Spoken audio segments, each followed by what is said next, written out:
Downtown Cleveland has seen a wave of momentum in recent years, but Mayor Justin Bibb says there are also warning signs emerging behind the scenes, including struggling office building vacancy rates and changing work habits post-pandemic. Now the city says it's trying to act before those problems grow worse. Krista Moran sat down with the mayor this afternoon about his plan to keep downtown growing.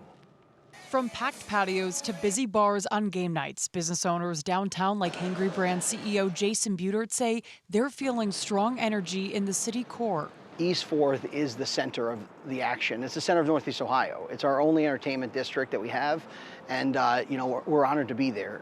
But Mayor Justin Bibb says behind that momentum are some of the same warning signs impacting downtowns across the country, including declining office values and the challenge of getting more people back downtown post-pandemic. I wanted to make sure we had an aggressive, proactive strategy, not to wait for this to be a crisis. That's why Mayor Bibb launched a 90-day action plan earlier this year, bringing together public, private, and civic leaders to stabilize downtown before more buildings fall into distress. Bibb says the city has identified about 40 buildings of concern. We have many buildings underwater economically, where they were purchased in the early 2000s at a high value, and those valuations have declined.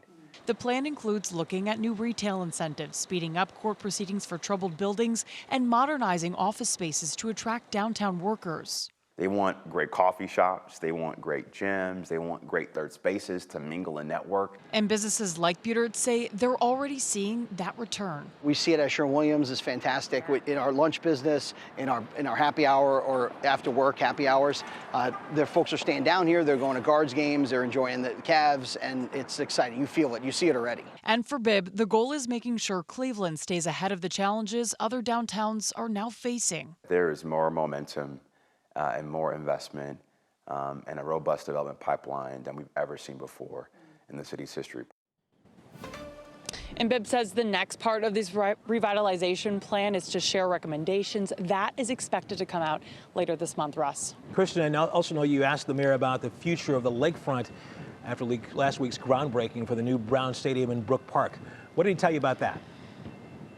Yeah, Rusty, he was saying that, look, the city fought the good fight to keep the Browns downtown. Of course, that didn't work out. So, of course, all eyes now are on revitalizing the lakefront with the help from that $100 million agreement from the Haslam's, you may remember, back in the fall. And he says this is the first time really in decades that Cleveland finally has this momentum to develop down here. So, of course, we will be keeping a close eye on all of that, Russ. Of course. Krista Moran in downtown Cleveland. Thank you.